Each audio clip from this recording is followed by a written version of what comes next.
চোখের সামনে গোয়েন্দা কর্মকর্তা বাবার হত্যাকাণ্ড আর দাদাকে হত্যা করে গাছের সাথে ঝুলিয়ে রাখার মতো নির্মম ঘটনাগুলো যুদ্ধে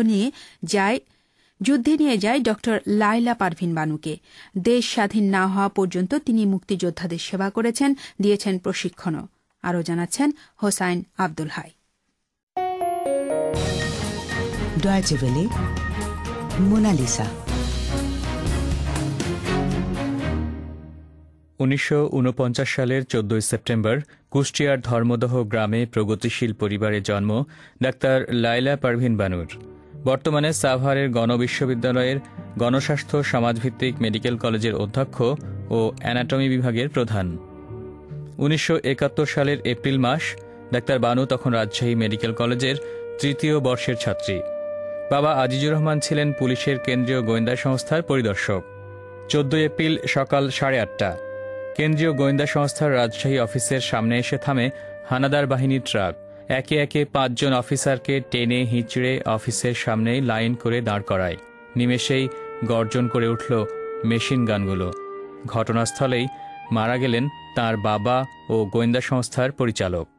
এই করুণ কাহিনীর কথা স্মরণ করে ডাক্তার বানু ডয়েচে ভেলেকে বলেন, 14 এপ্রিল সকাল 10টার ঘটনা। সারাদিন ডেড বডি দুটোখানে থাকে, কারণ কেউ ওটা সরায় না। বলে কি যে এটা সরিয়ে ফেললে আবার দ্বিতীয়বার আর্মি আসতে পারে। এবং বুধবার রাত খুব বৃষ্টি হয়।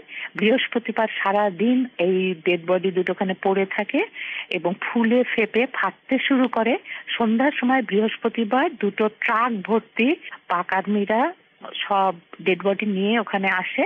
ওখানে পাশে একটু জায়গা ছিল দেখে ওনারা একটা গর্ত করে 2টো ডেড বডি ওখানে ফেলে চলে যায়। 16 এপ্রিল কিছু সময়ের জন্য কারফিউ তুলে নিলে রাজশাহীর সাগরপাড়ায় নিজেদের বাড়িতে চলে যান লায়লা পারভিন বানু। এরপর গ্রামের বাড়ি কুষ্টিয়ার ধর্মদহ গ্রামে চলে যান তারা। এ সময় প্রতিদিন শত শত শরণার্থী এই সীমান্ত দিয়ে ভারতে পার হয়ে যেত। ডাক্তার বানু এই শরণার্থীদের চিকিৎসা সেবা, খাবার ও পানির ব্যবস্থা করতেন। 24 মে পাকিস্তানি সেনারা সব গ্রামে আগুন ধরিয়ে দেয়।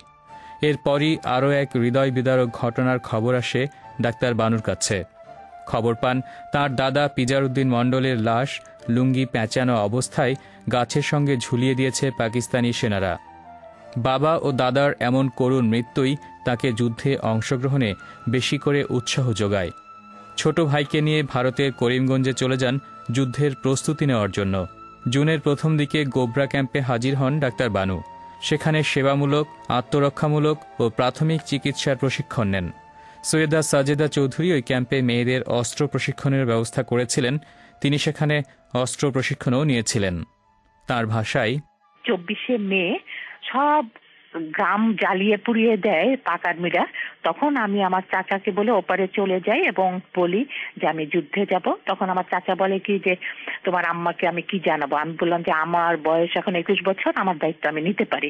ওখানে আমাদের সব রকম ট্রেনিং দেওয়া হতো। অনেক মেয়ে তখন যারা কলেজ ইউনিভার্সিটির ছিল, যারা যুদ্ধে যেতে চায়, তারা এসে ওখানে জমায়েত হচ্ছিল।